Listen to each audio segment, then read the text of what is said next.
Hello दोस्तों, स्वागत है आपका प्रियंका लर्निंग क्लासेज में। 67वीं बीपीएससी बिहार, एसएससी बिहार, दरोगा, सीडीपीओ, जेपीएससी अन सभी एग्जाम को ध्यान में रखते हुए ग्राउंड पब्लिकेशन की सीरीज चलाई जा रही है। इसके अंतर्गत हम लोग मेडाइवल हिस्ट्री के रेटेड फैक्ट को देखते हैं ताकि एग्जाम में आपका कोई क्वेश्चन ना छूटे। आज का टॉपिक हम लोग देखते हैं मुगल साम्राज्य के बारे में, जिसमें मुगल कालीन इतिहास के स्रोत के बारे में देखें। साहित्यिक स्रोत बाबर, तुजुक ए बाबरी तुर्की भाषा, आत्मकथा है गुलबदन बेगम हुमायूंनामा फारसी, अबुल फजल आयन ए अकबरी अकबरनामा, अब्बास खां शेरवानी तारीख ए शेरशाही, निजामुद्दीन अहमद तबाकत ए अकबरी, जहांगीर का आत्मकथा तुजुक ए जहांगीरी, मुतमिद खां नामा ए जहांगीरी, ख्वाजा कामगार महसीर ए जहांगीरी। नेक्स्ट है अबुल हमीद पातशाहनामा, इनायत खां शाहनामा, शाहजहांनामा, बदायूनी मुखियत तवारीख, मिर्ज़ा मोहम्मद आलमगीरीनामा, मुस्तैद का मासिर ए आलमगीरी, खाफी का मुस्तखाब उल लुबाब। विदेशी विवरण हम लोग देखें तो ग्रेट डफ मराठों का इतिहास, कर्नल टॉड राजपूतों का इतिहास, विलियम हॉकिंस 1608 से 13 ईस्वी के बीच जहांगीर के दरबार में रहा, सर टॉमस रो 1616 से 19 ईस्वी जहांगीर के दरबार में रहा। नेक्स्ट हम लोग देखते हैं फ्रांसिस्को डच डॉक्टर के बारे में, जहांगीर के दरबार में रहा, बर्नियर फ्रेंच डॉक्टर, ट्रेवनियर फ्रेंच जौहरी, मानूची शाहजहां के दरबार में आए। अब हम लोग देखते हैं मुगल के स्मारक, बाबर का मकबरा काबुल, हुमायूं का मकबरा दिल्ली, अकबर का मकबरा सिकंदरा, जहांगीर का मकबरा लाहौर, शाहजहां का मकबरा आगरा में स्थित है। अब हम लोग मुगल वंश के बारे में देखते हैं। इसके अंतर्गत हम लोग पहले बाबर के बारे में देखते हैं, जो 1526 से 1530 ईस्वी के बीच का कार्यकाल था। तो इससे रिलेटेड हम लोग फैक्ट को देखें।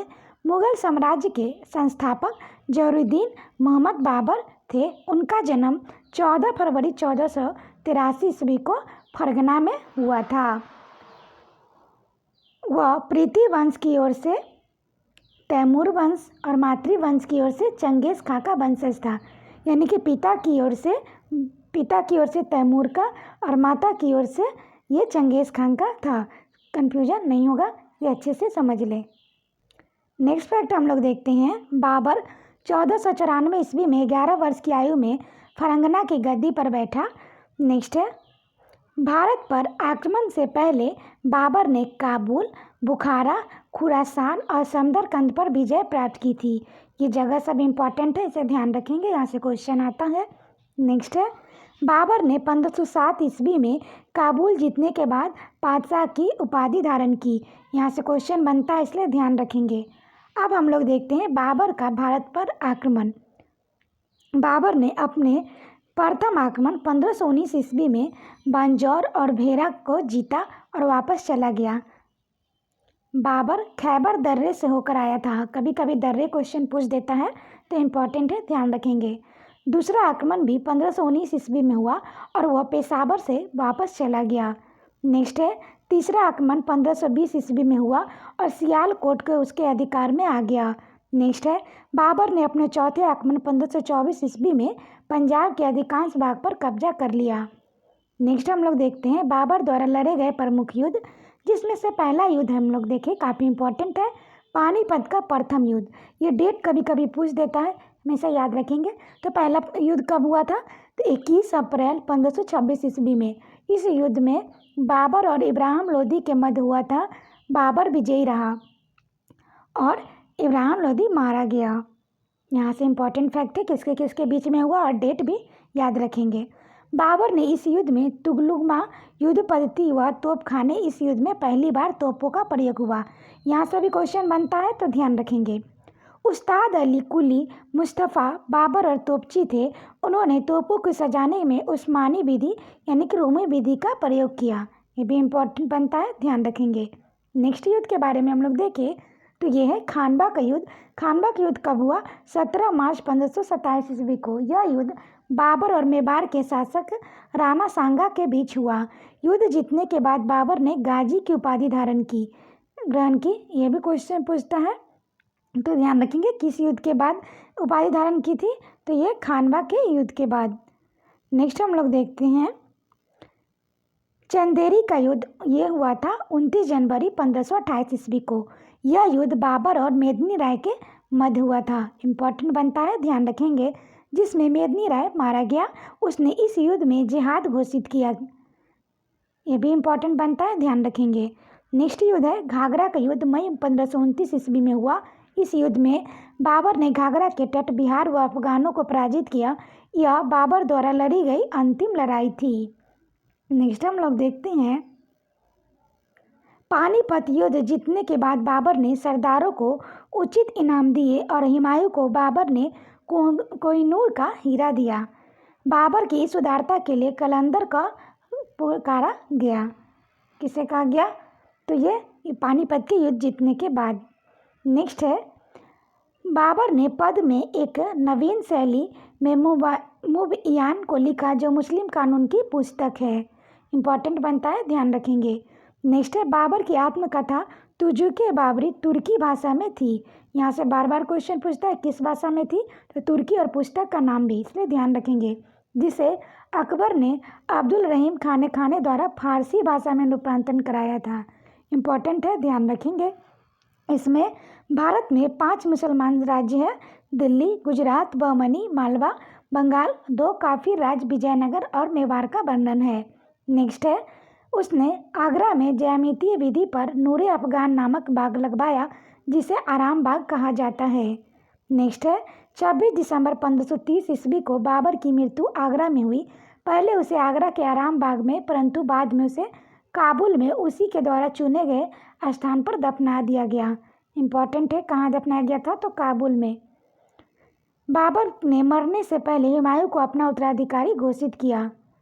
नेक्स्ट है हुमायूं के बारे में पढ़े तो इनका कार्यकाल 1530 से 1556 ईस्वी तक था।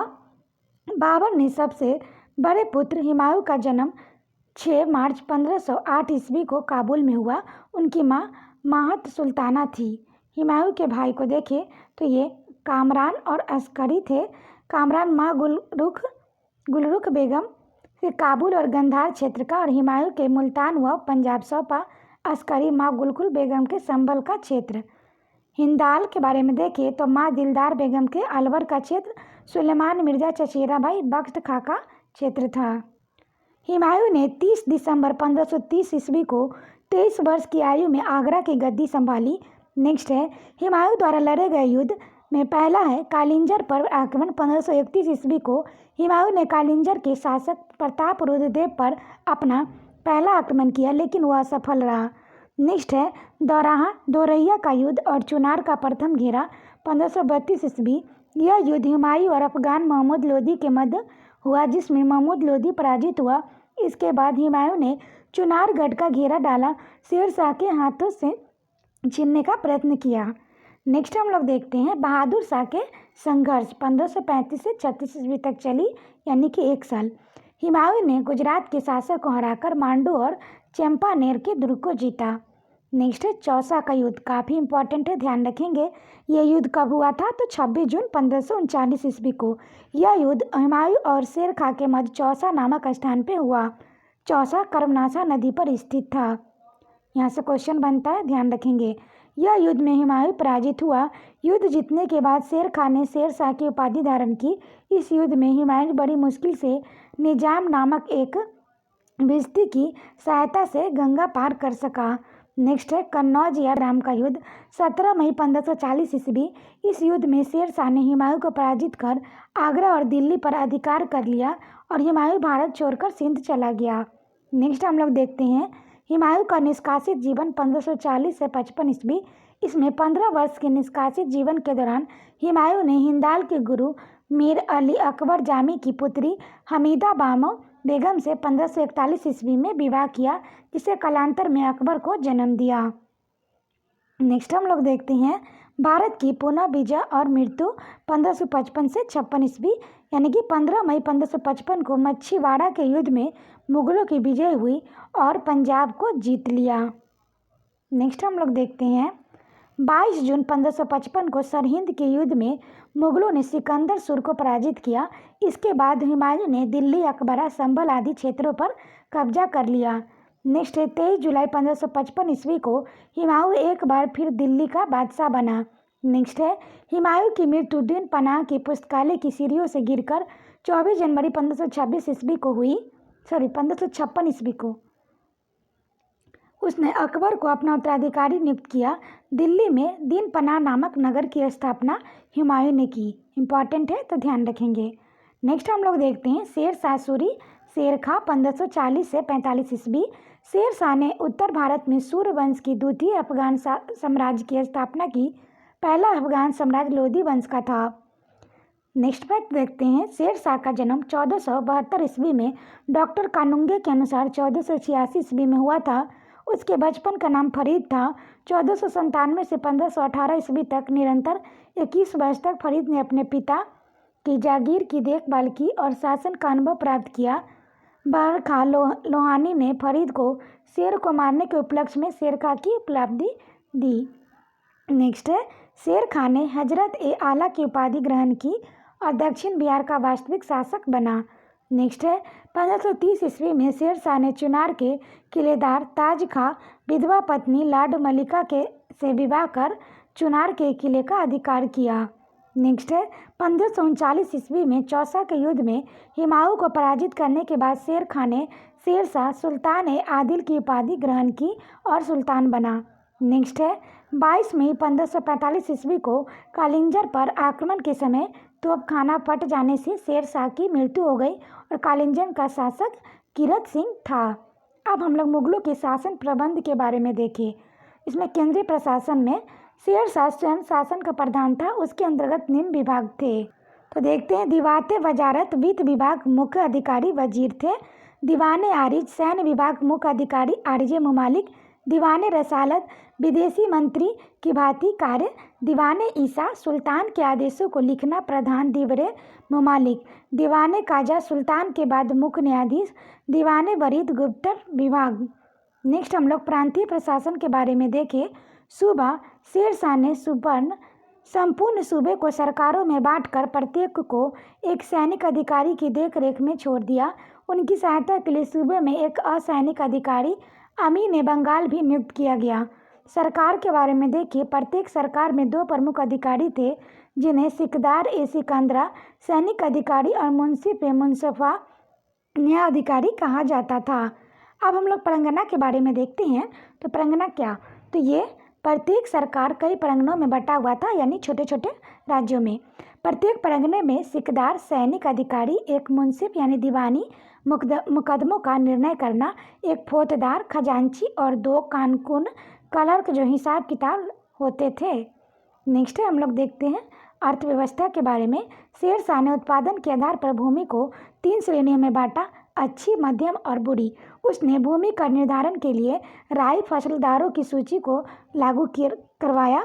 किसानों को संलग्न अधिकारियों के वेतन के लिए सरकार को जरीबना और मसाली लाना नामक कर देना होता था, जो पैदावार का 2.5% और 5% तक होते थे।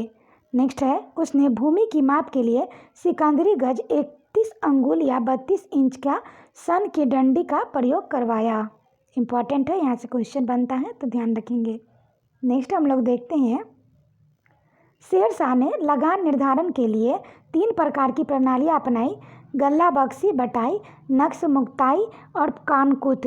तीसरा जब्ती जमई। किसानों के पैदावार का 1/3 भाग लगान के रूप में किया जाता था। नेक्स्ट है मुद्रा के बारे में देखें तो शेर शाह ने घिसे पीटे पुराने पूर्ववर्ती शासकों के द्वारा चलाए गए सिक्कों का चलन बंद कर दिया। नेक्स्ट है उसकी मुद्रा व्यवस्था बहुत श्रेष्ठ थी। उसने चांदी के रुपये 180 ग्रेन और तांबे के सिक्के का दाम 380 ग्रेन चलाए। शेर शाह के समय सोने के सिक्के 167 ग्रेन असरफी कहलाते थे। उसके समय 23 टकसालें थी। उनके सिक्कों का नाम अरबी के साथ साथ नागरी लिपि में अंकित होता था। नेक्स्ट हम लोग देखें सड़कें व सराय। शेर शाह ने करीब 1700 सराय का निर्माण कराया, जिसकी देखभाल सिकदार करता था। उसने कई नई सड़कों का निर्माण करवाया और पुरानी सड़कों की मरम्मत करवाई, जिसमें पहला है बंगाल के सोनार गांव से आगरा दिल्ली होते हुए लाहौर तक। यह सड़क ए आजम कहलाती थी। इसे अब ग्रैंड ट्रंक रोड कहते हैं। दूसरा, आगरा के बुरहानपुर तक, आगरा के चित्तौड़ तक, लाहौर से मुल्तान तक।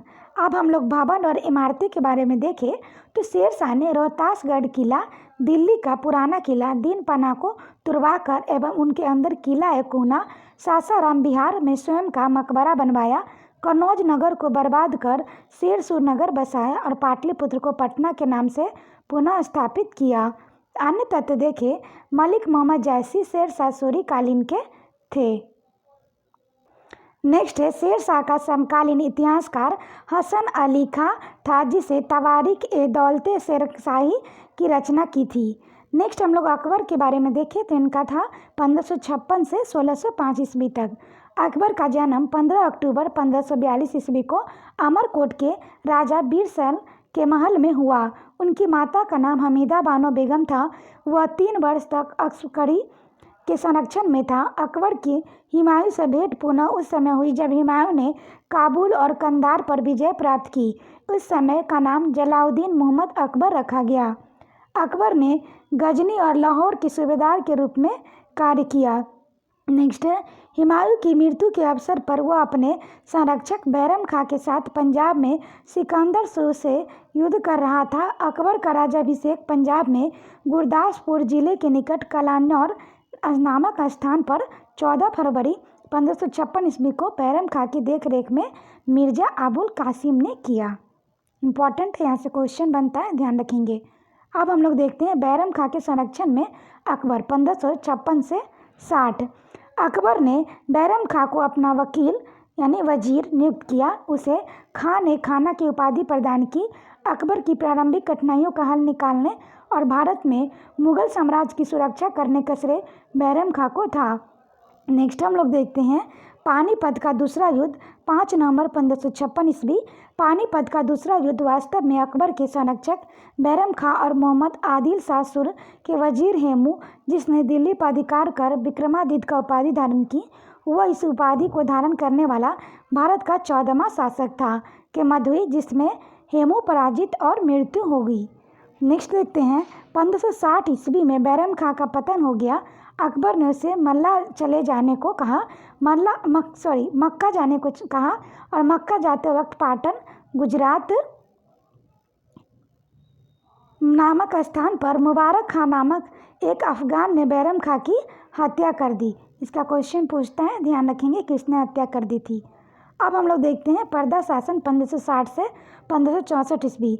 बैरम खां की मृत्यु के बाद अफगान पर शाही हरम का प्रभाव रहा, जिसमें महाअनंगा का प्रभाव सर्वाधिक था, लेकिन आदम खां महामंगा का पुत्र मृत्युदंड 1562 ईस्वी। महामंगा की मृत्यु 1562 ईस्वी के बाद अकबर ने स्वयं को अपने निकटतम संबंधियों का प्रभाव से मुक्त कर लिया। 1562 ईस्वी में दास प्रथा का अंत हुआ और 1563 ईस्वी में तीर्थ यात्रा कर की समाप्ति, 1564 में जजिया कर की समाप्ति। ये इंपॉर्टेंट है, इसे ध्यान रखेंगे, यहाँ से क्वेश्चन बनता है। नेक्स्ट हम लोग देखते हैं हल्दी घाटी का युद्ध 18 जून 1576 ईस्वी। यह युद्ध राणा प्रताप मुगल नेतृत्व राजा मानसिंह और आसफ खां के मध्य हल्दी घाटी में हुआ। इस युद्ध में राणा प्रताप पराजित हुआ। राणा प्रताप की मृत्यु 1597 ईस्वी में हुई। नेक्स्ट है अकबर की मृत्यु 25 से 26 अक्टूबर 1605 ईस्वी को हुई। उसे बौद्ध प्रभाव से निर्मित सिकंदरा अकबर के मकबरे के दफनाया गया। अकबर की मृत्यु के समय उसका एकमात्र जीवित पुत्र सलीम था। नेक्स्ट है अकबर की राजपूत नीति। अकबर की राजपूत नीति दमन और समझौते की थी। उसने राजपूतों से वैवाहिक संबंधों की शुरुआत की। अकबर ने आमेर के राजा भारमल की पुत्री हरकाबाई से विवाह किया, जिससे उत्पन्न पुत्र का नाम सलीम था। अब हम लोग देखते हैं अकबर के दरबार के नौरत्न। बीरबल यानी कि महेश दास। अकबर ने उसे राजा एवं कवि प्रिय की उपाधि प्रदान की। दूसरा टोडरमल, वह अकबर का वित्त मंत्री था। उसे भूमि माप के आधार पर लगान की पद्धति का विकास किया। मान सिंह, वह अकबर का सेनापति था। तानसेन रामतन्नु पांडे, वह अकबर के दरबार का प्रसिद्ध गायक था। वह ग्वालियर से संबंधित था। उनका मकबरा भी ग्वालियर में है। अकबर ने तानसेन को काठा मरवान पानी उपाधि प्रदान की। नेक्स्ट क्वेश्चन है मुल्ला दो प्याजा। ये प्याज से अधिक प्रेम होने के कारण इसे मुल्ला दो प्याजा कहा जाता था। हकीम हुमाम वह शाही विद्यालय के प्रमुख था। फैजी व अबुल फजाल का बड़ा भाई था। उसे लीलावती गणित की पुस्तक का फारसी अनुवाद भाषा में अनुवाद किया था। 8वां था अब्दुल रहीम खाने खाना, वह बैरम खां का पुत्र था। नेक्स्ट है अबुल फजल, इसने अकबरनामा फारसी एवं आईन अकबरी की रचना की।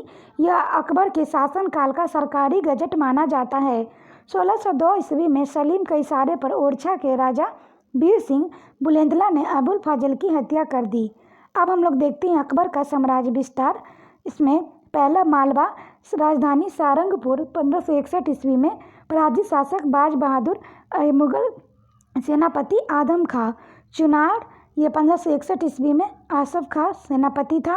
गोंडवाना 1564 ईस्वी में वीर नारायण पराजित शासक और मुगल सेनापति आसफ खां।